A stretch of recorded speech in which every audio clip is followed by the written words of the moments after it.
Hi, my name is Dave Lochner. I'm Battalion Chief with the Sacramento Fire Department. I'm here today to talk to you about the high-rise drill that's going on right now. We've been lucky enough to take possession of this building at 1416 9th Street. We're going to be able to utilize this building for the next 3 weeks and basically go through all the operations that would be going on during an actual high-rise fire. It's something that's never been done to this level in the Sacramento region, and it's actually an opportunity for all our firefighters to get a real-life perspective on the challenges of fighting a high-rise fire. We're going to be going anywhere from using forcible entry doors, which will be completely smoked out in this area, so it's a big challenge for crews to actually learn how to force a door when they can't see what they're doing. Under those circumstances, it's an extremely challenging task. So once they get this open, crews with hose lines are going to be coming through and pushing their hose in search of the fire.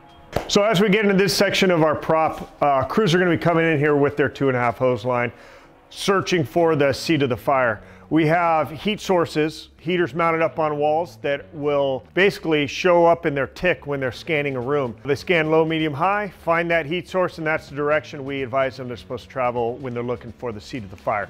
So as they come towards the heat source and come around this corner, they're going to see the glowing light up there, which signifies the first fire in the prop. And at this point, we expect them to go ahead and open their hose lines and get a knockdown on that first fire. As crews get the knockdown on the first fire, they now have to figure out what their next objective is. They're going to move forward and search for extension. So as they move forward, they're going to push the hose line through this doorway and come around the corner, and they're going to find an additional fire right here. Again, they're going to be able to open their hose lines, knock down this fire, and then once again move forward and around this corner into this small room right here where there's one additional fire. Once again, they're going to have to open their hose line and get a knockdown on it. At this point now, we've created a new challenge for each of the crews that are coming into this. They have to now back the hose line out, and backing out the 2.5 is a huge challenge, just trying to move the weight and the large amount of hose. So as a crew, they'll have to work to push the hose line back enough so that they can move it into this room right here and proceed towards our final fire on this floor. Crews will come around the corner here and into this, what used to be a wash basin room, and they'll push in here and find the final fire in this back corner. And once they reach this fire, they've pretty much met the objectives for the first hose line. One component of fighting a high-rise fire that we really wanted to get some crews involved with is the actual search aspect of it.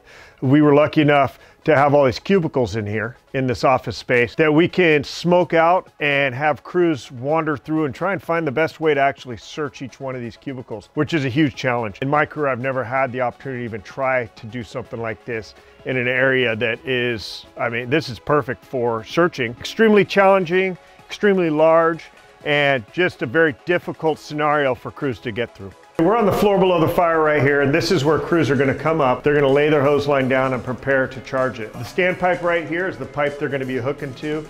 The crews actually have an opportunity to charge this, to flow the water and actually flush the system, and then they'll hook up their hose lines and set the pressures. So crews will actually be able to flow their water through here while somebody else on their team is setting the pressure and getting them ready to go.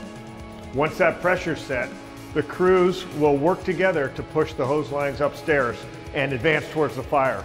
So a group of 4, 5, 6, maybe even up to 8 will start working together to push that hose, which is a huge challenge to get that much weight and that much hose up these stairs. And they'll work right up to this door, which will lead them right into the first fire. My name is Robert Ross. I'm the Operations Chief for the Sacramento Fire Department Community Emergency Response Team. We're out here of the high-rise drill for Sacramento Fire Department. We're acting as victims and heat signatures for the firefighters.